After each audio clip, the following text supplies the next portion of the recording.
नमस्ते मेरे प्यारे दोस्तों, स्वागत है आपका अपना YouTube channel motive happy study पर। हम लोग Bihar SSC inter level exam के लिए सब्जेक्ट वाइज जीके जीएस एवं करंट अफेयर की सटीक और शानदार तैयारी कर रहे हैं। आज हम लोग पॉलिटी का क्लास 2 वीडियो देखेंगे और जो पीछे का वीडियो नहीं देखें वो प्ले लिस्ट में जाकर जरूर देख लीजिएगा। तो आज हम लोग यहाँ से स्टार्ट करेंगे, लेकिन जो कल हम लोग पढ़े थे उसको एक बार क्विक रिविज़न कर लेते हैं, ठीक है। उसके बाद आज का वीडियो स्टार्ट करेंगे। तो कल का जो स्टार्ट हुआ था क्लास यहाँ से स्टार्ट हुआ था, ठीक है। पहला क्वेश्चन क्या था कि निम्नलिखित में से किसने पहले 1935 में संविधान सभा का सुझाव दिया था। तो संविधान सभा का सुझाव किसने दिया था? तो एम.एन. रॉय ने दिया था ना। संविधान सभा का विचार यानी मन में सोचते हैं एम.एन. रॉय। दूसरा क्वेश्चन था कि भारत के संविधान की पहली बैठक की अध्यक्षता किसने किया था? तो सच्चिदानंद सिन्हा ने किया था। नेक्स्ट आया था कि 1773 के विनियमन अधिनियम के दोषों को दूर करने के लिए ब्रिटिश संसद द्वारा पारित किया गया कौन सा अधिनियम है, जो ईस्ट इंडिया कंपनी अधिनियम 1784 के नाम से भी जाना जाता है? तो इसका करेक्ट आंसर है ये पिट्स इंडिया एक्ट। नेक्स्ट है 1946 में संविधान बनाने के क्रम में संविधान सभा का सलाहकार किसे नियुक्त किया गया था? तो सलाहकार थे कौन? तो बी.एन. राव थे। सलाहकार थे बी.एन. राव और संविधान सभा का विचार दिया था एम.एन. रॉय ने। भारतीय संविधान के किस भाग में केंद्र शासित प्रदेशों का प्रावधान है? तो केंद्र शासित प्रदेश का प्रावधान जो है यह है भाग 8 में है। नेक्स्ट है क्वेश्चन नंबर 6 में क्या? हैदराबाद रियासत को देश में भारतीय संघ में मिलाया गया था। तो कब मिलाया गया था? तो 1948 में मिलाया गया था। इसका करेक्ट आंसर 3 हो गया। नेक्स्ट है कि भारतीय संविधान का 15वां भाग यानी भाग 15 में निम्नलिखित में से किससे संबंधित है? तो भाग 15 है ये निर्वाचन से संबंधित है। नेक्स्ट है किसी देश के राजतंत्र उसके देश के अनुसार डिजाइन किया जाता है और राजतंत्र में कोई भी बदलाव तभी संभव है जब कोई संशोधन किया जाता है। यानी ये जो किसी देश का राजतंत्र होता है वो किसके अनुसार डिजाइन किया जाता है? संविधान के अनुसार डिजाइन किया जाता है। नेक्स्ट है जी.बी. मावलंकर की संविधान सभा के देश के अध्यक्ष थे। तो जी.बी. मावलंकर किसके अध्यक्ष थे? तो इसका करेक्ट आंसर है कार्य सूची समिति के अध्यक्ष थे। नेक्स्ट है कि निम्नलिखित में से 1946 में मद्रास निर्वाचन क्षेत्र से संविधान सभा के सदस्य कौन बने थे? तो इसका करेक्ट आंसर क्या हुआ था? अम्मू स्वामीनाथन। नेक्स्ट है भारतीय संविधान की प्रस्तावना के प्रारंभिक शब्द देश के संविधान से लिया गया। तो प्रारंभिक शब्द जो कि हम भारत के लोग हैं ये किस देश से लिया गया था? तो ये लिया गया था अमेरिका से ना। इसका करेक्ट आंसर है ऑप्शन नंबर 1। नेक्स्ट है भारत के संविधान के निर्माण में कितना समय लगा था? 2 वर्ष 11 माह 17 दिन। नेक्स्ट है भारतीय संविधान के किस भाग को भारत का मैग्ना कार्टा कहा जाता है? तो भाग 3 को है ना, जिसमें मौलिक अधिकार है उसे भारत का मैग्ना कार्टा कहा जाता है। इसका आंसर क्या हुआ? Option number 1। नेक्स्ट है सरकार द्वारा अधिनियमित प्रत्येक कानून देश के रूप होना चाहिए। तो जो सरकार द्वारा अधिनियमित प्रत्येक कानून किसके अनुसार होना चाहिए? तो ये संविधान के अनुरूप होना चाहिए। तो इसका आंसर ऑप्शन नंबर 3 हो गया। नेक्स्ट है भारतीय संविधान के मूल लेख में देश अनुच्छेद थे, यानी कि मूल संविधान में कितने अनुच्छेद था? 395। भारतीय संविधान के किस भाग में कल्याणकारी राज्य का विचार है? तो कल्याणकारी राज्य का विचार है आपका है इसमें राज्य के नीति निर्देशक तत्व में। नेक्स्ट है भारत के संविधान के भाग देश में देश के भीतर व्यापार और वाणिज्य की स्वतंत्रता का प्रावधान है। तो देश के भीतर है ना वाणिज्य व्यापार का जो प्रावधान है ये किस भाग में है? तो इसका करेक्ट आंसर क्या हुआ था? ऑप्शन नंबर होगा 4 यानी कि भाग 13 में है। नेक्स्ट है कि भारत में बाल विवाह निषेध अधिनियम किस वर्ष पारित किया गया था? तो बाल विवाह निषेध अधिनियम ये पारित किया गया था 1929 में, ठीक है। नेक्स्ट है कि उच्चतम न्यायालय ने देश के केशवानंद भारती मामले में फैसला सुनाया था कि प्रस्तावना संविधान की एक घटक है। तो ये कब सुनाया गया था? तो सुप्रीम कोर्ट ने ये सुनाया था। इसका करेक्ट आंसर है ऑप्शन नंबर 4 1973 के केशवानंद भारती मामले में। भारतीय संविधान की प्रस्तावना में देश किसी व्यक्ति की गरिमा को सुनिश्चित करता है। तो कौन करता है? बंधुता है ना। बंधुता किसी व्यक्ति की गरिमा को सुनिश्चित करता है। भारतीय संविधान में द्विसदन प्रणाली की विशेषता कहाँ से लिया गया था? तो द्विसदन प्रणाली विशेषता ये लिया गया था ब्रिटेन से। इसका आंसर क्या होगा? Option number 4। नेक्स्ट है प्रारूपण समिति ने भारतीय संविधान का पहला प्रारूप कब प्रकाशित किया गया था?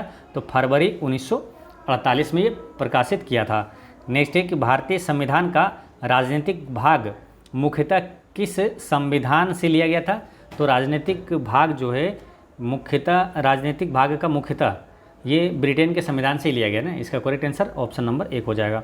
नेक्स्ट है मार्शल लॉ की अवधारणा जो मूल अधिकारों को प्रतिबंधित करती है, ये किस देश से लिया गया था? तो ये लिया गया था यूनाइटेड किंगडम से। नेक्स्ट है टाइप 2 का प्रश्न यहाँ शुरू हुआ था और ये इसका क्या होगा? भारतीय संविधान में मूलभूत अधिकार किस संविधान से लिया गया था? यानी कि मौलिक अधिकार ये किस देश से लिया गया था? तो अमेरिका से लिया गया था। ठीक है, तो यहाँ तक हम लोग कल की क्लास में सभी को डिटेल से पढ़े थे। ठीक है, आज की क्लास शुरू करते हैं इसके आगे से। ठीक है, क्वेश्चन नंबर 2 से।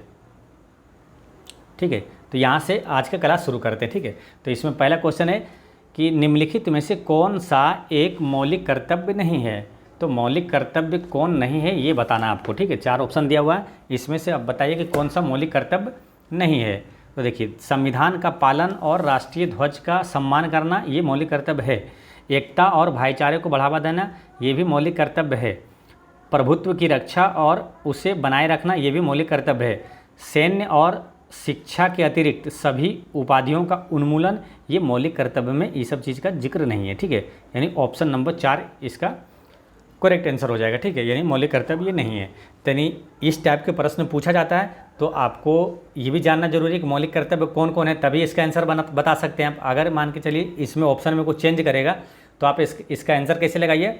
तो वो आंसर लगाने के लिए आपको जानना पड़ेगा कि 11 मौलिक कर्तव्य कौन कौन सा है। ठीक है, पहले थोड़ा सा ये जान लेते हैं कि मौलिक कर्तव्य जो है ये किस संविधान संशोधन के तहत भारतीय संविधान में जोड़ा गया था? तो 42वां संविधान संशोधन के तहत 1976 में मौलिक कर्तव्य को जोड़ा गया था। ठीक है, और पूछा जाता है कि किस समिति के अनुशंसा पर मौलिक कर्तव्य जोड़ा गया था?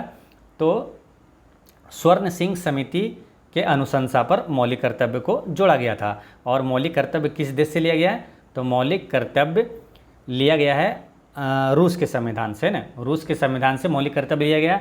और ये जो 42वां संविधान संशोधन है 1976, यहाँ से एक और प्रश्न आता है, वो भी देखते हैं कि एक क्वेश्चन आएगा कि समाजवादी, धर्मनिरपेक्ष और अखंडता ये किस संविधान संशोधन के तहत जोड़ा गया था?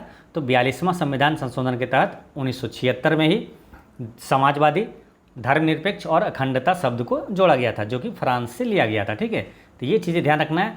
और एक क्वेश्चन ये अगर आता है कि संपत्ति के अधिकार को किस संविधान संशोधन के तहत हटाया गया था मौलिक अधिकार से? तो 44वां संविधान संशोधन के तहत 1978 में संपत्ति के अधिकार को मौलिक अधिकार से हटाया गया था। ठीक है, और बात करते हैं मौलिक कर्तव्य। अगर पूछा जाए कि मौलिक कर्तव्य किस भाग में है, तो मौलिक कर्तव्य भाग 4 के को में, या तो ए बोलिए। ठीक है, तो भाग 4 के ए में है और अनुच्छेद 51 के ए में है, यानी कि को में। ठीक है, तो मौलिक कर्तव्य, और जब भी पढ़िएगा मौलिक कर्तव्य ने तो राज्य के नीति निर्देशक तत्व किस भाग में, किस अनुच्छेद में, ये भी साथ में रिवीजन करना है ताकि इसमें कन्फ्यूजन ना हो, क्योंकि दोनों काफ़ी क्लोजली है। जैसे कि मौलिक कर्तव्य जो है ये भी भाग 4 के ए में है और राज्य के नीति निर्देशक तत्व है जो है वो भी भाग 4 में ही है। ठीक है, भाग 4 में है DPSP यानी कि राज्य के नीति निर्देशक सिद्धांत भाग 4 में है और मौलिक कर्तव्य भाग 4 के ए में है। और राज्य के नीति निर्देशक तत्व जो है ये अनुच्छेद 36 से 51 तक है। ठीक है, और मौलिक कर्तव्य 51 का ए में है। ठीक है, तो ये ध्यान रखना है और साथ में आप नोट बनाते जाइएगा। आपका ज़बरदस्त GK GS की तैयारी हो जाएगा। आप किसी भी एग्जाम को क्रैक करने के लिए आप टैलेंट हो जाइएगा। ठीक है, तो आप नोट बनाते जाइएगा। आपके लिए हम सिस्टमेटिक ढंग से सारे क्वेश्चन को तैयार करके आपको एक्स्ट्रा फैक्ट्स में जो बताते हैं वो काफ़ी महत्वपूर्ण रहता है। सभी कतई जहर प्रश्न रहेगा और निश्चित रूप से आपके एग्जाम में आएगा। कोई भी ऐसा वीडियो नहीं होगा जहाँ से क्वेश्चन आपके एग्जाम में नहीं आएगा। ठीक है, आप गारंटी के साथ आप देख लीजिएगा। और जो लोग बिहार पुलिस का एग्ज़ाम दिए हैं या तो बिहार टीचर का एग्ज़ाम दिए हैं, वो सभी जो रेगुलर हमारे यूट्यूब चैनल पर बने हुए थे, कई क्वेश्चन है जो कि हमारे वीडियो से बहुत सारे क्वेश्चन है जो कि डायरेक्ट लड़ा था। ठीक है, तो इसलिए नोट बनाते जाइएगा। निश्चित रूप से गारंटी के साथ यहाँ से प्रश्न आएगा। ठीक है, तो बात कर लेते हैं मौलिक कर्तव्य आपको मालूम हो गया कि ये रूस की संविधान से लिया गया और राज्य के नीति निर्देशक सिद्धांत ये आयरलैंड से लिया गया था। ठीक है, तो ये लिख लेना है। अच्छा, 1976 में जब मौलिक कर्तव्य जोड़ा गया था उस समय 10 मौलिक कर्तव्य था। ठीक है, फिर 11वां मौलिक कर्तव्य जो है ये 86वां संविधान संशोधन के तहत 11वां मौलिक कर्तव्य कौन सा है, जो कि 86वां संविधान संशोधन के तहत 2002 में जोड़ा गया था। वो है क्या, 11वां मौलिक कर्तव्य है 6 से 14 वर्ष की आयु के बच्चों को शिक्षा का अवसर प्रदान करना। ठीक है, यही 11वां मौलिक कर्तव्य है जो कि 86वां संविधान संशोधन 2002 में जोड़ा गया था। ठीक है, तो एक बार जो 11 मौलिक कर्तव्य है उसको एक बार जरूर देखना है। ठीक है, यहाँ पर देख लेते हैं 11 मौलिक कर्तव्य जो है, ताकि आपसे अगर क्वेश्चन पूछा जाए कि इनमें से कौन सा मौलिक कर्तव्य नहीं है तो आप आसानी से टिक कर सकते हैं। ठीक है, तो 11 मौलिक कर्तव्य यहाँ पर पढ़ते हैं। ठीक है, तो देखिए पहला क्या है, संविधान का पालन करें, राष्ट्रीय ध्वज एवं राष्ट्रगान का सम्मान करें, ये मौलिक कर्तव्य है। दूसरा है स्वतंत्रता संग्राम के आदर्शों का पालन करें। फिर है भारत की संप्रभुता और अखंडता की रक्षा करना, देश की रक्षा करें, आह्वान किए जाने पर राष्ट्रीय सेवाएं प्रदान करें। ठीक है, यानी देश की भी रक्षा करना है और अगर सरकार बोले तो राष्ट्रीय सेवाएं जो भी बने वो करना चाहिए। फिर पांचवा क्या है, सामान्य भाईचारे की भावना को विकास करना। ठीक है, यानी भाईचारा बनाए रखना, देश की समग्र संस्कृति को संरक्षित रखें। जो पुरानी प्राचीन संस्कृति है जैसे कि शैल चित्र होता है या तो स्मारक होता है, वो सभी को संरक्षित रखना ये हम लोगों का मौलिक कर्तव्य है। प्राकृतिक पर्यावरण को संरक्षित रखें, ये भी मौलिक कर्तव्य है। फिर आठवां क्या है, वैज्ञानिक दृष्टिकोण और मानवता का विकास करें, सार्वजनिक संपत्ति की सुरक्षा करें और हिंसा से बचें, जीवन के सभी क्षेत्रों में उत्कृष्टता के लिए प्रयास करें, जीवन के सभी क्षेत्रों में उत्कृष्टता के लिए प्रयास करें। और 11वां मौलिक कर्तव्य जो है, जो कि 86वां संविधान संशोधन 2002 में जोड़ा गया था, वो यही है 11वां, कि सभी माता पिता एवं अभिभावकों का यह कर्तव्य है कि वो अपने 6 से 14 वर्ष की आयु के बच्चों को स्कूल भेजे, यानी 6 से 14 वर्ष के बच्चों की आयु का शिक्षा का अवसर प्रदान करना। ठीक है, तो ये सारी चीज़ें आपको याद रखना है। ठीक है, सारी चीज़ें नोट कर लेना है। ठीक है, चलिए नेक्स्ट क्वेश्चन देखते हैं कि इनमें से कौन सामाजिक अधिकार के अंतर्गत नहीं आता है। सामाजिक अधिकार के अंतर्गत नहीं आता है, ये 4 ऑप्शन में से पूछा है कि कौन सामाजिक अधिकार के अंतर्गत नहीं आता है। तो पहला ऑप्शन क्या है, मतदान का अधिकार। मतदान का अधिकार जो है यही सामाजिक अधिकार के अंतर्गत नहीं आएगा, क्योंकि मतदान का अधिकार है ना एक नागरिक और राजनीतिक अधिकार है। ठीक है, मतदान का अधिकार जो है नागरिक और राजनीतिक अधिकार के अंतर्गत ये आता है। ठीक है, तो ये हो जाएगा सामाजिक अधिकार के अंतर्गत नहीं आता है, इसका आंसर हो जाएगा ऑप्शन नंबर 1 ही। ठीक है, और बात करते हैं कि मतदान के बारे में आया है, तो मतदान से कुछ कतई जहर प्रश्न है जो कि आपको नोट कर लेना। ठीक है, जैसे क्वेश्चन है जो कि बार बार रिपीट होता है कि मतदान की आयु 21 वर्ष से घटाकर 18 वर्ष किस संविधान संशोधन के तहत किया गया है। तो 61वें संविधान संशोधन के तहत किया गया था, ये याद रखना है। और कब किया गया था, तो 1989 में। ठीक है, तो ये दोनों चीज़ ध्यान रखना है कि मतदान की आयु 21 वर्ष से घटाकर 18 वर्ष किया था 61वां संविधान संशोधन के तहत 1989 में। ठीक है, राष्ट्रीय मतदाता दिवस कब मनाया जाता है, तो राष्ट्रीय मतदाता दिवस मनाया जाता है 25 जनवरी को। राष्ट्रीय मतदाता दिवस मनाया जाता है ना, 25 जनवरी को राष्ट्रीय मतदाता दिवस मनाया जाता है। ठीक है, अच्छा रही राष्ट्रीय मतदाता दिवस 25 जनवरी को क्यों मनाया जाता है, क्योंकि भारत निर्वाचन आयोग की स्थापना 25 जनवरी 1950 को हुआ था। ठीक है, तो याद रखना है भारत निर्वाचन आयोग की स्थापना कब हुआ, 25 जनवरी 1950 को, तो इसीलिए 25 जनवरी को राष्ट्रीय मतदाता दिवस मनाया जाता है। ठीक है, तो ये ध्यान रखना है। तो इसका आंसर क्या गया था, ऑप्शन नंबर 1 मतदान का अधिकार। नेक्स्ट है भारत के संविधान के किस भाग में अंतर्राष्ट्रीय शांति और सुरक्षा को बढ़ावा देना वर्णित किया गया है। तो किस भाग में पूछा है। ठीक है, तो ये अंतर्राष्ट्रीय शांति और सुरक्षा किस अनुच्छेद में मालूम है, तो ये है अनुच्छेद 51 में। और अनुच्छेद 51 किस भाग में आता है, तो अनुच्छेद 36 से 51 आता है आपका भाग 4 में, जो कि मौलिक कर्तव्य के अंतर्गत आता है। ठीक है, DPSP है ना, तो राज्य के नीति निर्देशक सिद्धांत। ठीक है, अच्छा, राज्य के नीति निर्देशक सिद्धांत जब भी आएगा ना तो हम लोग इसको क्या बोलेंगे, DPSP। ठीक है, DPSP का मतलब क्या होता है कि directive principles. Directive principles, principles मतलब सिद्धांत, डायरेक्टिव मतलब निर्देशक, निर्देशित। ठीक है, तो डायरेक्टिव प्रिंसिपल्स स्टेट पॉलिसी। ठीक है, स्टेट पॉलिसी यानी कि राज्य, इसका फुल फॉर्म हो जाएगा क्या, directive principles of state policy, यानी कि राज्य नीति के निर्देशक सिद्धांत। ठीक है, राज्य नीति के निर्देशक सिद्धांत है ना, तो ध्यान रखना है। इसका फुल फॉर्म कभी पूछ लिया जाए तो वो भी बता देना है। और DPSP हम लोग आपसे जब भी राज्य के नीति निर्देशक सिद्धांत आएगा तो DPSP बोलेंगे, यानी डायरेक्टिव प्रिंसिपल्स, और SP यानी कि स्टेट पॉलिसी। ठीक है, directive principles of state policy, राज्य के नीति निर्देशक सिद्धांत। तो ऑप्शन नंबर 3 इसका करेक्ट आंसर हो गया कि जो अंतर्राष्ट्रीय शांति और सुरक्षा को बढ़ावा देना, ये आ गया किसमें, DPSP में आ गया। ठीक है, तो अनुच्छेद 51 में है, तो काफ़ी महत्वपूर्ण है अनुच्छेद 51। रेलवे NTPC में पूछा गया था कि अंतर्राष्ट्रीय शांति और सुरक्षा को बढ़ावा देना किस अनुच्छेद में है, तो अनुच्छेद 51 में, ये ध्यान रखना है। और अनुच्छेद 51 का ए अगर बात कर लेते हैं, यानी कि अनुच्छेद 51 का को अगर बात करते हैं तो इसमें क्या मौलिक कर्तव्य हो जाता है ना, मौलिक कर्तव्य हो जाता है। और ये आता है किसमें, राज्य के नीति निर्देशक सिद्धांत में आता है, भाग 4 में आता है। ठीक है, तो ये ध्यान रखना है। तो अगर पूछा जाए कि DPSP किस भाग में है, तो भाग 4 में है ना, DPSP भाग 4 में है। और अनुच्छेद कहाँ से कहाँ तक है, 36 से 51 तक है DPSP। और DPSP जो है ना, राज्य के नीति निर्देशक सिद्धांत किस देश से लिया गया है, तो आयरलैंड से लिया गया है। ठीक है, तो ये ध्यान रखना है। और अंतर्राष्ट्रीय शांति दिवस कब मनाया जाता है मालूम, अंतर्राष्ट्रीय शांति दिवस मनाया जाता है 21 सितंबर को। ठीक है, तो वो भी ध्यान रखना है, 21 सितंबर को अंतर्राष्ट्रीय शांति दिवस मनाया जाता है। तो ऐसे थोड़ा सा रिलेट कर लेना है, अंतर्राष्ट्रीय शांति सितंबर, शांति सितंबर, 21 सितंबर को अंतर्राष्ट्रीय शांति दिवस मनाया जाता है। ठीक है, तो ये ध्यान रखना है। तो ये सभी पॉइंट्स आपको याद रखना है। इसका आंसर हो गया था 3।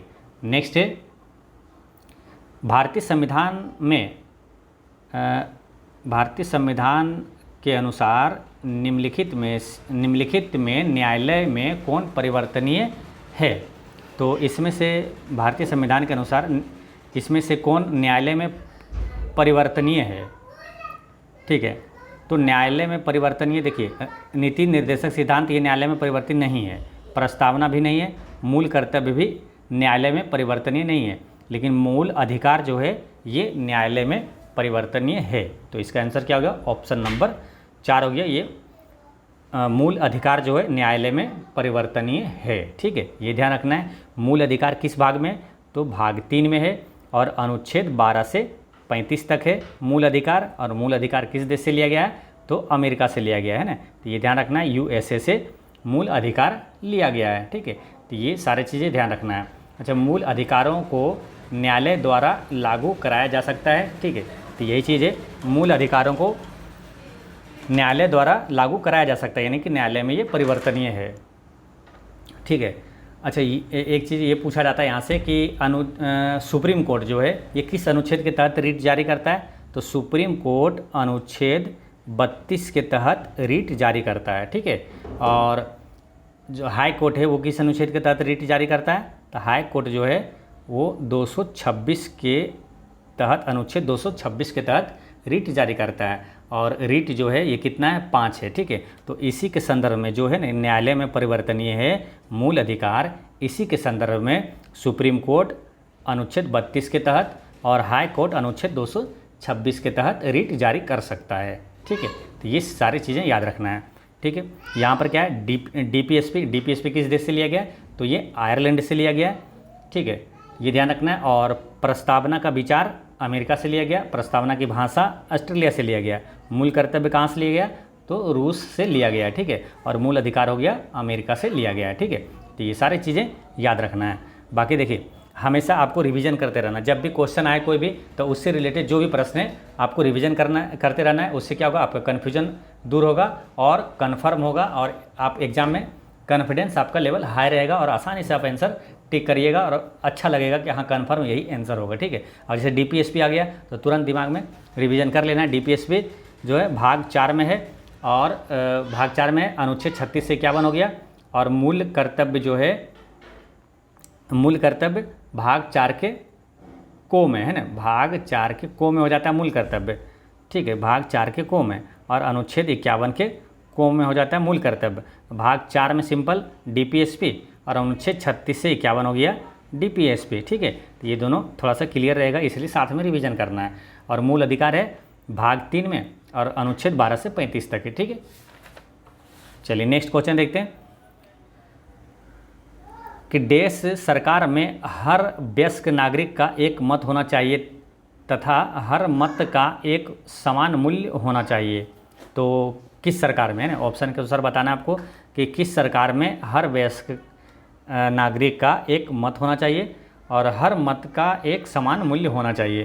तो ये लोकतांत्रिक सरकार में, इसका आंसर हो जाएगा कि लोकतांत्रिक सरकार में हर वयस्क नागरिक का एक मत होना चाहिए और हर मत का समान मूल्य होना चाहिए, ठीक है। बाकी आपको बता दिए थे मतदान की आयु जो है 21 वर्ष से घटाकर 18 वर्ष कब किया गया था, तो 61वां संविधान संशोधन के तहत 1989 में, ठीक है। राष्ट्रीय मतदाता दिवस कब मनाया जाता है, तो 25 जनवरी को मनाया जाता है। नेक्स्ट है भारतीय नागरिकता निम्नलिखित में से किन तरीकों से प्राप्त की जा सकती है। तो कितने तरीकों से प्राप्त किया जा सकता है, ठीक है, 4 ऑप्शन दिया है, उसमें बताना है कि भारतीय नागरिकता कितने तरीकों से नागरिकता प्राप्त की जा सकती है। तो देखिए भारतीय नागरिकता को ना ये प्राप्त किया जाता है 5 तरीकों से। इसका करेक्ट आंसर हो जाएगा ऑप्शन नंबर 3, 5 तरीकों से भारतीय नागरिकता प्राप्त किया जा सकता है, ठीक है। देखिए भारत में कैसी नागरिकता है, तो एकल नागरिकता का प्रावधान है, ठीक है। भारत में एकल नागरिकता का प्रावधान है जो कि ब्रिटेन के संविधान से लिया गया है।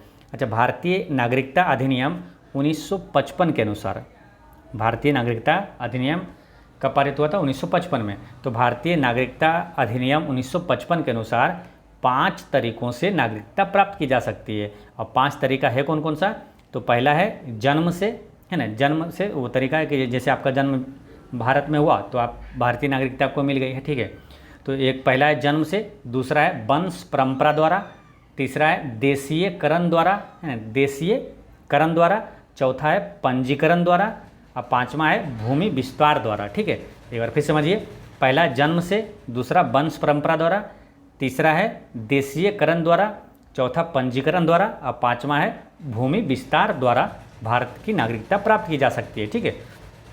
यानी कि 5 तरीकों से भारत की नागरिकता प्राप्त किया जा सकता है, ठीक है। नागरिकता किस भाग में है, तो नागरिकता है भाग 2 में और अनुच्छेद कहाँ से कहाँ तक है, तो अनुच्छेद 5 से 11 तक नागरिकता है, ठीक है। नागरिकता ये किस देश से लिया गया है, तो ब्रिटेन के संविधान से लिया गया है। नेक्स्ट है निम्नलिखित में से कौन सी याचिका परम आदेश कोर्ट द्वारा किसी सरकारी अधिकारी को उसके आधिकारिक कार्य करने के लिए दी जाती है। तो कौन सी याचिका या परम आदेश कोर्ट द्वारा किसी सरकारी अधिकारी को उसके आधिकारिक कार्य करने के लिए दी जाती है, तो ये दिया जाता है परम आदेश ही दिया जाता है ना। इसका आंसर क्या हो जाएगा, परम आदेश, ठीक है। क्वेश्चन में दिया हुआ है कि कौन सी याचिका या परम आदेश दिया जाता है, तो परम आदेश दिया जाता है ना, उसका नाम ही है परम आदेश, ठीक है। ये आ रहा है किसके अंतर मालूम, ये आ रहा है रीट के अंतर्गत। ये जो अपना रीट है ना 5, रीट कितने प्रकार के हैं, 5 प्रकार के, ठीक है। तो वही रीट है 5 प्रकार के, कौन कौन सा है, जैसे कि बंदी प्रत्यक्षीकरण है, ठीक है, परम आदेश है और प्रतिषेध है, यानी कि निषेधाज्ञा बोलिए या तो प्रतिषेध बोलिए, और अधिकार परीक्षा है, 4 ये हो गया, और 4 ये हो गया, एक है उत्प्रेषण, है ना, उत्प्रेषण। तो ये 5 रीट है, ठीक है। तो याद रखना है, कभी ऐसा भी पूछ लिया जाएगा इनमें से कौन 5 रीट में से नहीं है, ध्यान रखना है, प्रतिषेध, परम आदेश, अधिकार परीक्षा, बंदी प्रत्यक्षीकरण और एक है उत्प्रेषण, ठीक है। तो ये 5 रीट है। अब यहाँ से क्वेश्चन अति महत्वपूर्ण ये पूछा जाता है कि सुप्रीम कोर्ट किस अनुच्छेद के तहत रीट जारी करता है, ठीक है। तो आपको मालूम है कि सुप्रीम कोर्ट जो है अनुच्छेद 32 के तहत रीट जारी करता है, और हाई कोर्ट जो है किस अनुच्छेद के तहत, अनुच्छेद 226 के तहत रीट जारी करता है। एक क्वेश्चन ऐसा भी पूछा जाता है कि पूछा जाएगा कि इनमें से कौन रीट जारी करता है, ठीक है। ऑप्शन में रहेगा उच्च न्यायालय, फिर रहेगा उच्चतम न्यायालय, फिर रहेगा तीसरे ऑप्शन में कि उच्च न्यायालय और उच्चतम न्यायालय दोनों, या तो इनमें से कोई नहीं। तो याद रखना है कि रिट जो है जारी करता है दोनों, है ना, उच्च न्यायालय और उच्चतम न्यायालय, यानी हाई कोर्ट और सुप्रीम कोर्ट, ये दोनों रिट जारी करता है। ठीक है, तो ये चीज़ें याद रखना है। ठीक है, और ये जो परम आदेश है इसको इंग्लिश में बोलते हैं क्या, मेंडामस। मेंडामस, मेंडामस एक लैटिन शब्द है जिसका अर्थ होता है हम आदेश देते हैं। ठीक है, तो ये ध्यान रखना है ना। परम आदेश मतलब हो गया एक मेंडामस, एक लैटिन शब्द है मेंडामस। ठीक है, यहाँ लिख भी देते हैं मेंडामस। ठीक है, ये है परम आदेश। ठीक है, इसका अर्थ होता है कि हम आदेश देते हैं। चलिए नेक्स्ट क्वेश्चन है कि निम्नलिखित का मिलान कीजिए। तो आपका सूची 1 सूची 2 से मिलाना है। ठीक है, पहला सूची में 3 ऑप्शन आपका दिया हुआ, जैसे कि भारतीय नागरिकता को प्राप्त करने का तरीका। ठीक है, फिर है भारतीय नागरिकता को अंत करने का तरीका, फिर है मूल अधिकार, और सूची 2 में वंचित करने पर विधि के तहत समता तथा विधियों के समान संरक्षण, और तीसरा है पंजीकरण से। तो देखिए इसमें क्या होगा, पहला क्या है, भारतीय नागरिकता को प्राप्त करने का तरीका क्या है, तो इसका आंसर क्या हो जाएगा, देखिए एक का हो जाएगा आपका ऑप्शन नंबर सी हो जाएगा कि पंजीकरण से ना, एक तरीका है जो कि पंजीकरण से हम लोग प्राप्त कर सकते हैं। यानी एक का हो गया सी। ठीक है, एक का सी हो गया, ध्यान रखना है, भारतीय नागरिकता को पंजीकरण से प्राप्त किया जा सकता है। फिर दूसरा क्या है, भारतीय नागरिकता को अंत करने का तरीका क्या है, तो अंत करने का तरीका यानी उसको वंचित करके उसका अंत कर सकते हैं, 2 का हो जाएगा ए। और तीसरा मूल अधिकार, मूल अधिकार क्या है, तो ये है विधि के तहत समता तथा विधियों के समान संरक्षण। ठीक है, तो इसका आंसर क्या हो जाएगा, देखिए एक का हुआ था सी, 2 का ए और 3 का बी। तो इस तरह से इसका करेक्ट आंसर हो जाता है ऑप्शन नंबर ए, इसका करेक्ट आंसर है। ठीक है, ऑप्शन नंबर ए इसका करेक्ट हो गया। नेक्स्ट है कि निम्नलिखित में से क्या भारतीय नागरिकों को मौलिक अधिकार नहीं है, तो इसमें से मौलिक अधिकार कौन नहीं है, तो ये तो आपको मालूम है, पहले आता है आंसर संपत्ति का अधिकार, क्योंकि संपत्ति के अधिकार को मौलिक अधिकार से हटा दिया गया है, ये तो आपको मालूम है। और ये कब हटाया गया था, किस संविधान संशोधन के तहत हटाया गया था, ये काफ़ी महत्वपूर्ण है, ये पूछा जाएगा। ठीक है, तो 1978 में, है ना, 44वां संविधान संशोधन 1978 में, 78 के बाद क्या हुआ था, संपत्ति के अधिकार को मौलिक अधिकार से हटा दिया गया, और इसे किस अनुच्छेद में रखा गया है, तो फिर इसे 300A में, अनुच्छेद 300A में इस रखा गया है, और इसे संवैधानिक अधिकार बनाया गया है, ना विधिक अधिकार इसे बनाकर अनुच्छेद 300A में रखा गया है। ठीक है, तो ये ध्यान रखना है, ये 44वां संविधान संशोधन 1978 में हुआ था। ठीक है, यहाँ 78 होगा। ठीक, तो 44वां संविधान संशोधन 1978 में ये संपत्ति के अधिकार को हटा दिया गया था मौलिक अधिकार से। ठीक है, तो ये ध्यान रखना है। तो मौलिक अधिकार ये किस भाग में है, तो भाग 3 में है, अनुच्छेद 12 से 35 तक है, और मौलिक अधिकार अमेरिका से लिया गया है। नेक्स्ट है, अब मौलिक अधिकार क्या क्या है एक बार यहाँ पर देख लेते हैं। ठीक है, ताकि आपको अगर कुछ भी पूछे तो आसान हो आपको। ठीक है, मौलिक अधिकार जैसे अभी 6 बचे हुए हैं, तो पहले 7 था, संपत्ति के अधिकार को हटा दिया, तो 6 मौलिक अधिकार क्या क्या है। ठीक है, तो देखिए पहला है समानता का अधिकार, फिर है स्वतंत्रता का अधिकार, शोषण के विरुद्ध अधिकार, धार्मिक स्वतंत्रता का अधिकार, सांस्कृतिक तथा शिक्षा संबंधित अधिकार, और छठा है संवैधानिक उपचारों का अधिकार। ठीक है, तो ये आपका 6 मौलिक अधिकार है। ठीक है, तो उसमें ऑप्शन में क्या था, संपत्ति का अधिकार, जो कि मौलिक अधिकार अब नहीं है। ठीक है, अच्छा मौलिक अधिकार ये मोटा मोटी एक अनुच्छेद यहाँ पर याद रखना है कि समानता का अधिकार जो है अनुच्छेद 14 से 18 तक है। ठीक है, समानता का अधिकार अनुच्छेद 14 से 18 तक है। फिर स्वतंत्रता का अधिकार है अनुच्छेद 19 से 22 तक है। शोषण के विरुद्ध अधिकार जो है ये है अनुच्छेद 23 और 24 में, जो कि बालात्श्रम पर और 14 वर्ष से कम आयु के बच्चों को कारखानों पर प्रतिबंध जो है अनुच्छेद 23 और 24 में। धार्मिक स्वतंत्रता का अधिकार है ये अनुच्छेद 25 से 28 तक है। धार्मिक स्वतंत्रता का अधिकार अनुच्छेद 25 से 28 तक है। सांस्कृतिक तथा शिक्षा संबंधित अधिकार यह अनुच्छेद 29 और 30 में है। और संवैधानिक उपचारों का अधिकार है अनुच्छेद 32 में, जिसे भीमराव अम्बेडकर ने संविधान का हृदय और आत्मा कहा था। ठीक है, तो यही है अनुच्छेद 32 संवैधानिक उपचारों का अधिकार भी कहा जाता है, और अनुच्छेद 32 के तहत सुप्रीम कोर्ट रीट जारी करता है, और अनुच्छेद 226 के तहत हाई कोर्ट रीट जारी करता है। ठीक है, तो यहाँ पर ये हो गया आपका क्या, मौलिक अधिकार। ठीक है, तो मौलिक अधिकार भाग 3 में है और अनुच्छेद 12 से 35 तक हुआ था, ठीक है, और ये अमेरिका से लिया गया है।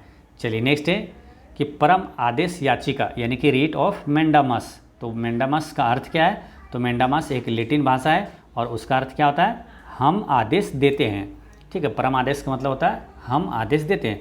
परम आदेश जो है ना वो कोर्ट द्वारा किसी सरकारी अधिकारी को उसके आधिकारिक कार्य करने के लिए दी जाती है, ठीक है, ये ध्यान रखना है। परम आदेश होता है जैसे कि किसी का अधिकार है, जैसे सुप्रीम कोर्ट है, ठीक है, आप जो जिला न्यायालय है वो अपने अधिकार में वो जैसे वो काम नहीं कर रहा है तो उसको आदेश ऊपर वाला आदेश देता है कि आपके ये अधिकार के अंतर्गत आता है, ये आपको ये काम करना है, ठीक है, तो ये होता है परम आदेश, है ना, ठीक है। तो और ये किसके अंतर्गत आता है? रीट के अंतर्गत। रीट कितने होते हैं? 5 रीट जारी किया जाता है सुप्रीम कोर्ट और हाई कोर्ट द्वारा, ठीक है। और रीट कौन कौन सा है? तो बंदी प्रत्यक्षीकरण, परम आदेश, उत्प्रेषण, निषेधाज्ञा यानी कि प्रतिषेध जो होता है, और अधिकार परीक्षा, ठीक है, तो ये सभी रीट है। और रीट जो है सुप्रीम कोर्ट अनुच्छेद 32 के तहत और हाई कोर्ट अनुच्छेद 226 के तहत जारी करता है। नेक्स्ट है निम्नलिखित में से कौन सा प्रावधान सही है? तो 4 ऑप्शन दिया हुआ है, चारों पढ़ते हैं कौन सा सही है और कौन गलत है। तो पूछा कौन सही है, ठीक है। तो पहला क्या है कि भारतीय संविधान का भाग 4A नागरिकता से संबंधित है, ये गलत है। क्यों? क्योंकि ये आपको मालूम है भाग 4 का A में क्या है? मौलिक कर्तव्य है और नागरिकता भाग 2 में है, ठीक है, तो ये पूरी गलत है, ठीक है, तो ये गलत है। फिर दूसरा क्या? भारतीय संविधान का भाग 4 जो है राज्य के नीति निर्देशक सिद्धांत से संबंधित है, ये सही है, ठीक है। भाग 4 में है नीति निर्देशक सिद्धांत और भाग 4 के A में है मौलिक कर्तव्य। तो यहाँ बोला है कि भाग 4 में नीति निर्देशक सिद्धांत से संबंधित है, यानी ये सही है, ठीक है। अब ऑप्शन 3 भी देख लेते हैं। भारतीय संविधान का भाग 3 मौलिक कर्तव्यों से संबंधित है, तो ये गलत हो जाता है। भाग 3 में क्या है? मौलिक अधिकार है। भारतीय संविधान के भाग 2 मौलिक अधिकारों से संबंधित है, ये भी गलत है, क्योंकि भाग 2 जो है इसमें क्या नागरिकता है, ठीक है, तो ये ध्यान रखना है। तो इसका आंसर क्या हो गया था? ऑप्शन नंबर 2 इसका सही है कि भारतीय संविधान का भाग 4 जो है ये राज्य के नीति निर्देशक सिद्धांतों से संबंधित है, तो इसका आंसर हो गया था 2, ठीक है। चलिए नेक्स्ट है निम्नलिखित में से कौन सा राज्य का नीति निर्देशक सिद्धांत है? तो कौन सा राज्य के नीति निर्देशक सिद्धांत है, यानी कि कौन सा DPSP है? तो इसका आंसर क्या हो जाएगा? ग्राम पंचायतों का गठन, ये राज्य का नीति निर्देशक सिद्धांत के अंतर्गत आता है, यानी अनुच्छेद ये है ग्राम पंचायतों का गठन। तो देखिए राज्य का नीति निर्देशक सिद्धांत जो है ये आपको मालूम है कि किस भाग में? तो भाग 4 में है और अनुच्छेद 12 अनुच्छेद ये राज्य के निर्देशक सिद्धांत जो है अनुच्छेद 36 से 51 तक है, भाग 4 और अनुच्छेद 36 से 51 तक है, ठीक है। तो यही जो ग्राम पंचायत गठन ये किस अनुच्छेद में? तो अनुच्छेद 40 में। काफ़ी महत्वपूर्ण प्रश्न है, कई बार एग्जाम में पूछा गया है। ग्राम पंचायतों का गठन किस अनुच्छेद में? तो अनुच्छेद 40 में, काफ़ी महत्वपूर्ण है, इसको याद रखना है, ठीक है। तो अनुच्छेद 40 में ग्राम पंचायतों का गठन। बाकी ये जो है जीवन और व्यक्तिगत स्वतंत्रता का संरक्षण, ये आ जाता है आपका मौलिक अधिकार में, ठीक है। जीवन और व्यक्तिगत स्वतंत्रता का संरक्षण जो है किस अनुच्छेद में? तो अनुच्छेद ये 21 में है, ठीक है। और अल्पसंख्यकों के हितों का संरक्षण जो है ये किस अनुच्छेद में? तो ये अनुच्छेद 29 में है। और अस्पृश्यता का अंत है अनुच्छेद 17 में। ये भी क्वेश्चन है बहुत बार पूछा जाता है, जब भी एग्जाम होगा ये बार बार रिपीट होता है, याद रखना है। अस्पृश्यता 17, अस्पृश्यता 17, अस्पृश्यता का अंत है अनुच्छेद 17 में, ठीक है, तो ये ध्यान रखना है। और ये भी अनुच्छेद काफ़ी महत्वपूर्ण है और ये भी सभी पूछा जाता है, ठीक है। सभी अनुच्छेद यहाँ पर महत्वपूर्ण है, याद रखना आपको। जीवन और व्यक्तिगत स्वतंत्रता हो गया अनुच्छेद 21, ग्राम पंचायतों का अनुच्छेद 40, ठीक है, अल्पसंख्यकों का अनुच्छेद 29 और अस्पृश्यता का अंत अनुच्छेद 17, ठीक है। बाकी DPSP जो है ये किस देश से लिया गया है? तो आयरलैंड से लिया गया, तो ये ध्यान रखना है। अच्छा, एक क्वेश्चन ये भी आता है कि किस भाग में कल्याणकारी राज्य का विचार है? तो यही जो है DPSP है, इसी में यानी भाग 4 में ही कल्याणकारी राज्य का विचार दिया हुआ है, ठीक है। नेक्स्ट है भारत के संविधान का निम्नलिखित में से कौन सा अनुच्छेद समानता के अधिकार से संबंधित है? तो समानता का अधिकार से संबंधित है अनुच्छेद 14 से 18। तो ये सब आ रहा है किसमें? ये मौलिक अधिकार के अंतर्गत आता है, ठीक है। मौलिक अधिकार जो 6 है उसी में आपको बताए थे पीछे। फिर यहाँ पर एक बार और देखिए जो मौलिक अधिकार है ये समानता का अधिकार पूछा है ना, देखिए कौन सा अनुच्छेद समानता के अधिकार के अंतर्गत आता है, 14 से 18, देखिए यहाँ पर, ठीक है। तो ये लिस्ट सारे याद कर लीजिएगा, तो एक भी का प्रश्न छूटेगा नहीं। समानता का अधिकार है किस अनुच्छेद में, 14 से 18 तक है। स्वतंत्रता का अधिकार है अनुच्छेद 19 से 22 तक है। शोषण के विरुद्ध अधिकार अनुच्छेद 23-24 में। धार्मिक स्वतंत्रता का अधिकार अनुच्छेद 25 से 28 तक है। सांस्कृतिक तथा शिक्षा संबंधी अधिकार अनुच्छेद 29 से 30 तक है। और संवैधानिक उपचारों का अधिकार अनुच्छेद 32 तक है, ठीक है। एक वीडियो हम वीडियो पे अपलोड यूट्यूब पे अपलोड किया हुआ है कि महत्वपूर्ण भाग और महत्वपूर्ण अनुच्छेद और सभी अनुसूची, इसकी वीडियो अपलोड किया हुआ है। जो लोग नहीं देखें वो जाकर देख सकते हैं, ठीक है। और बाकी आपको इस सीरीज में भी सभी अनुच्छेद और सभी भाग और सभी अनुसूची के बारे में आपको जब भी आएगा मौका मिलेगा तो निश्चित रूप से आपको सभी चीज़ें बताएंगे, एक एक चीज़, ठीक है। तो ये सारी चीज़ें ये अभी फिलहाल यहाँ पर इतना याद रखना है, ठीक है। नेक्स्ट है मौलिक अधिकारों की सुरक्षा के लिए भारत के सर्वोच्च न्यायालय यानी कि सुप्रीम कोर्ट कितनी रीट जारी की जा सकती है। तो कितने रीट जारी होता है, तो 5 प्रकार के रीट जारी किया जाता है, ठीक है। ये सब देखिए काफ़ी महत्वपूर्ण प्रश्न है, ये सब अक्सर एग्जाम में पूछा जाता है, ठीक है।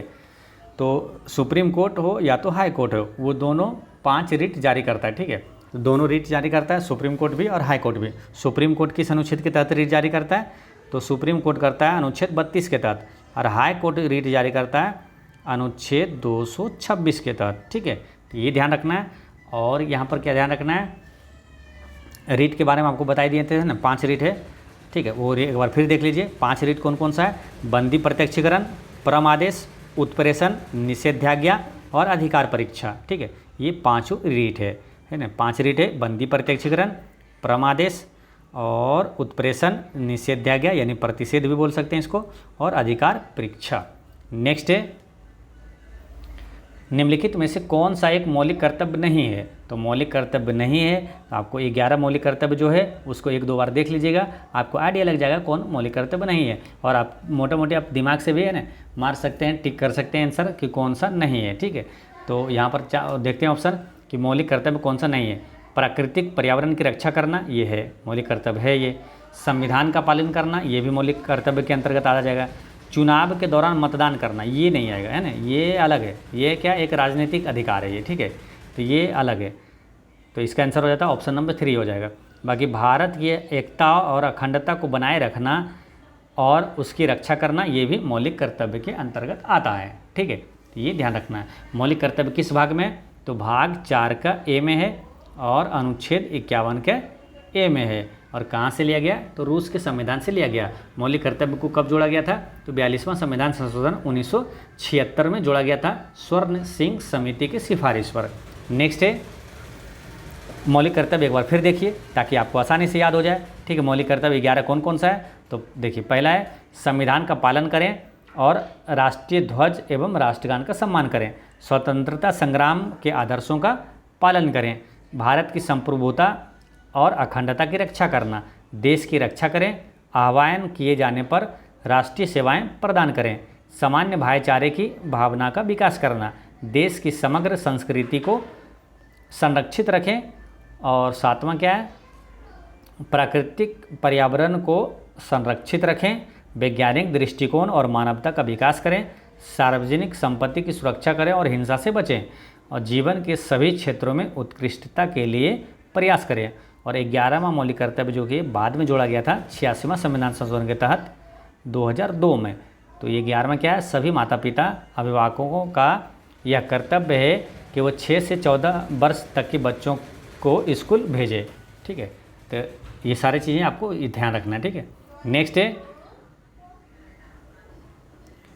भारतीय संविधान का निम्न में से कौन सा अनुच्छेद अस्पृश्यता का समाप्त करता है। अस्पृश्यता 17 अस्पृश्यता का अंत किस अनुच्छेद में है, तो अनुच्छेद 17 में है, ठीक है। तो ये काफ़ी महत्वपूर्ण प्रश्न है, इसको याद रखना है। ये हमेशा क्वेश्चन आते रहता है, कई बार क्वेश्चन ये पूछा गया ना। अस्पृश्यता का अंत अनुच्छेद 17 में। अनुच्छेद 20 में क्या है, तो अपराधों के लिए सजा के संबंध में संरक्षण, ठीक है। अपराधों के लिए सज़ा के बारे में आप क्या है वो अपना वकील रख सकते हैं, अपना बचाव कर सकते हैं। तो वही है अपराधों के लिए सज़ा के संबंध में संरक्षण अनुच्छेद 20 में है। अनुच्छेद 18 में क्या है, तो उपाधियों का अंत है। अनुच्छेद 19 में क्या है, भाषण एवं अभिव्यक्ति की स्वतंत्रता अनुच्छेद 19 में है। नेक्स्ट है, निम्नलिखित में से कौन सा मूल रूप से एक मौलिक अधिकार था लेकिन 1978 में अनुच्छेद 301 के अनुसार कानूनी अधिकार बना दिया गया था? तो वो कौन सा था? वो संपत्ति का अधिकार था। ठीक है, संपत्ति का अधिकार अब मूल अधिकार नहीं रहा।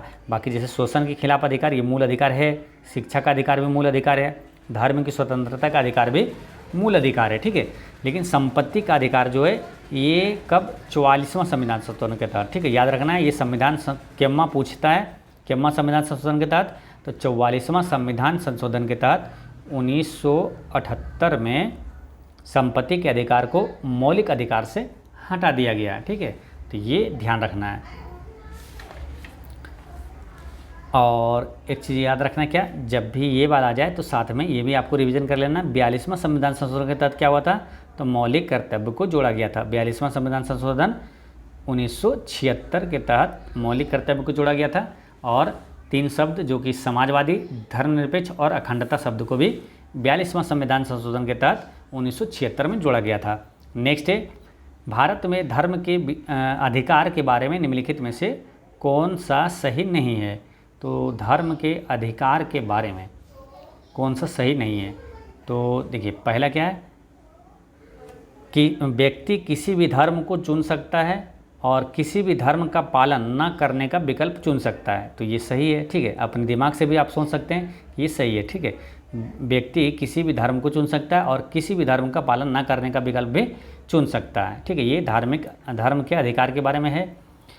और दूसरा क्या, प्रत्येक व्यक्ति को धर्म चुनने और उसके अनुरूप आचरण करने की स्वतंत्रता है, ये भी सही है। ठीक है, फिर क्या है, किसी भी धर्म को अपनाने, उसके अनुरूप आचरण करने और प्रचार करने की स्वतंत्रता है, ये भी सही है।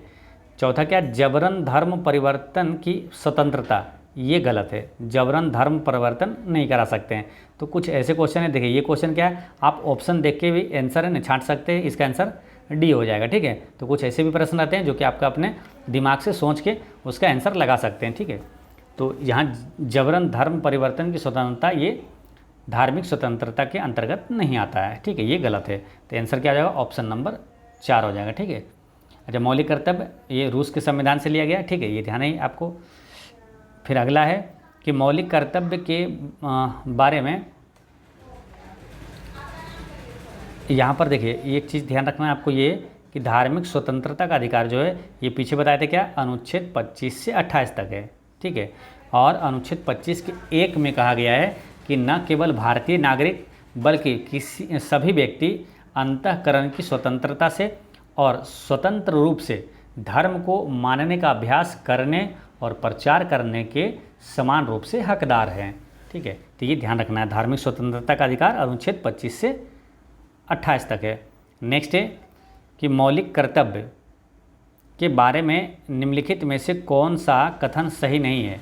तो कौन सा कथन सही नहीं है पूछा। ठीक है, पहला क्या है कि 42वें संविधान संशोधन अधिनियम 1976 द्वारा ये जोड़ा गया था, ये सही है ना, 1976 में ही जोड़ा गया था 42वें संविधान संशोधन के तहत स्वर्ण सिंह समिति के अनुशंसा पर।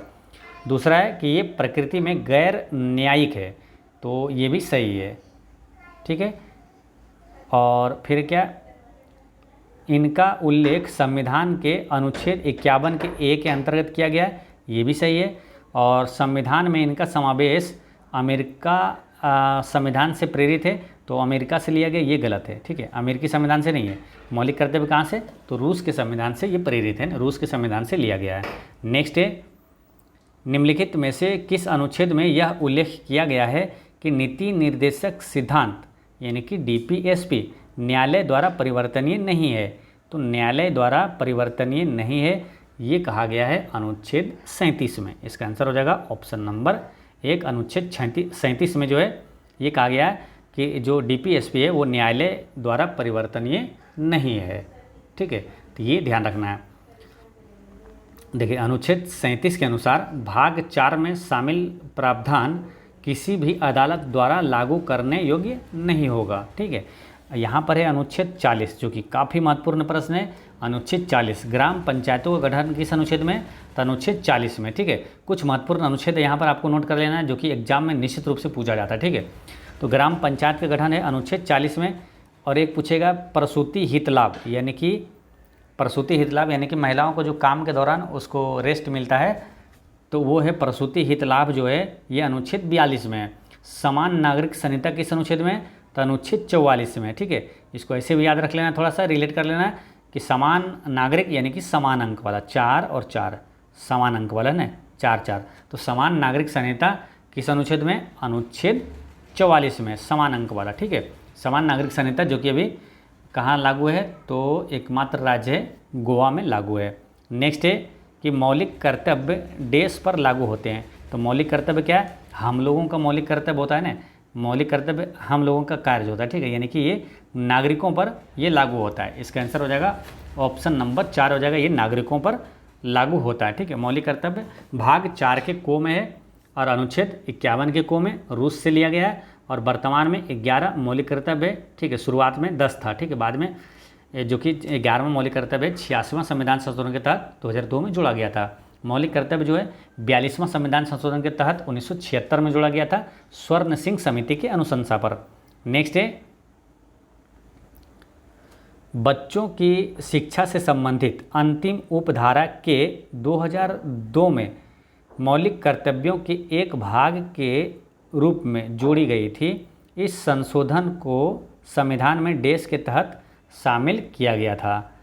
तो क्वेश्चन एक बार फिर समझिए, बच्चों की शिक्षा से संबंधित है। ठीक है, और मौलिक कर्तव्यों के एक भाग के रूप में जोड़ा गया था।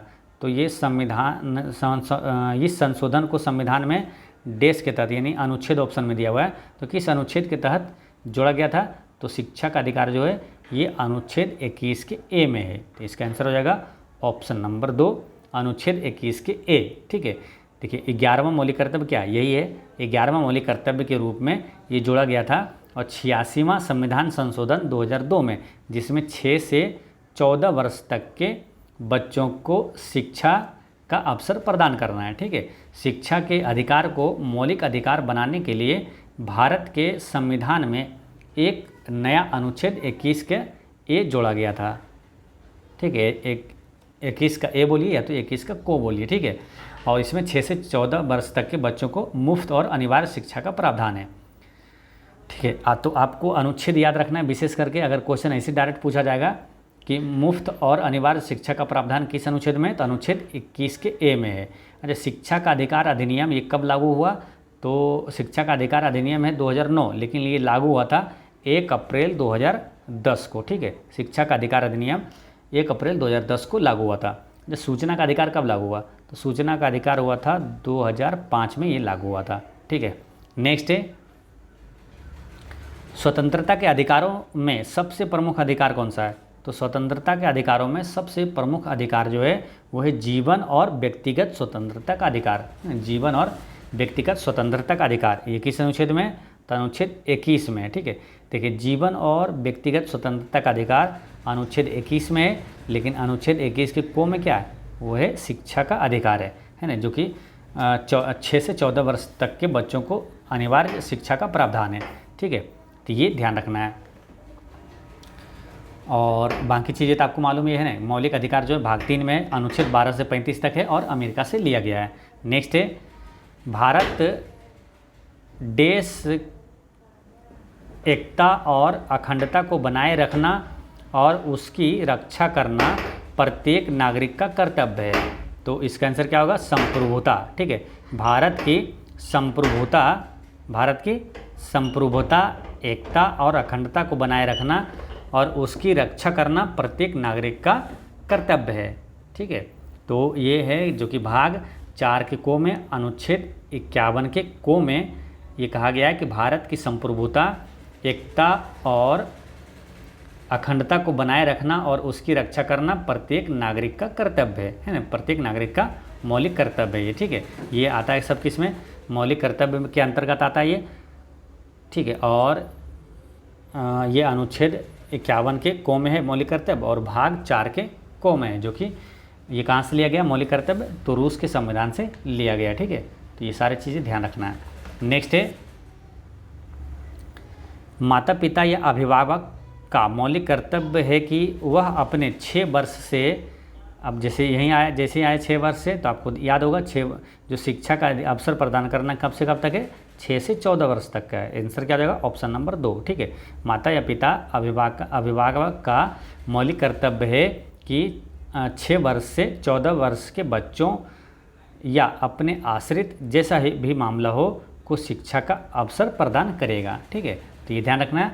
और ये जो है वो कौन सा मौलिक कर्तव्य में, तो जो 11वां मौलिक कर्तव्य था यही था। ठीक है, 86वां संविधान संशोधन के तहत 2002 में जोड़ा गया था कि 6 से 14 वर्ष के बच्चों को शिक्षा का अवसर प्रदान करना है। और शिक्षा का अधिकार ये किस अनुच्छेद में है, तो अनुच्छेद 21 के को में है। ठीक है, मौलिक कर्तव्य किस भाग में, तो भाग 4 के को में है और अनुच्छेद 51 के को में है, रूस से लिया गया। और 42वां संविधान संशोधन 1976 में जोड़ा गया है स्वर्ण सिंह समिति की अनुशंसा पर। तो ये सारी चीज़ें ध्यान रखना है। तो दोस्तों आज की वीडियो इतना तक ही रहने देते हैं। और पिछले वीडियो में मैंने आपसे क्वेश्चन पूछा था कि भारत का वर्तमान में थल सेनाध्यक्ष कौन है, तो थल सेनाध्यक्ष वर्तमान में कौन है, उपेंद्र द्विवेदी है। ठीक है, बहुत सारे लोग आंसर सही दिए थे, उपेंद्र द्विवेदी। ठीक है, और आज का क्वेश्चन है कि तीनों सेनाओं का सर्वोच्च सेनापति कौन है, तीनों सेनाओं का सर्वोच्च सेनापति कौन होता है। तो इसका आंसर आप कमेंट में दीजिएगा। और एक चीज़ हमेशा याद रखिएगा कि आपकी मुस्कान एक अनमोल खजाना है और इसे छोटी छोटी बातों में खोने ना दें। पढ़ते रहें, मुस्कुराते रहें। और एक चीज़ ये भी ध्यान रखना है कि पढ़ाई उत्साहपूर्वक करना है और हैप्पी रह के करना है और आप लोगों के लिए, ताकि आप पढ़ाई हमेशा खुशी से करें, हमेशा उत्साहपूर्वक करें और हैप्पी स्टडी करें। इसलिए अपने चैनल का नाम भी रखा क्या, मोटिव हैप्पी स्टडी। ठीक है, तो मुस्कुराते रहें, पढ़ते रहें, मुस्कुराते रहें। जय हिंद दोस्तों।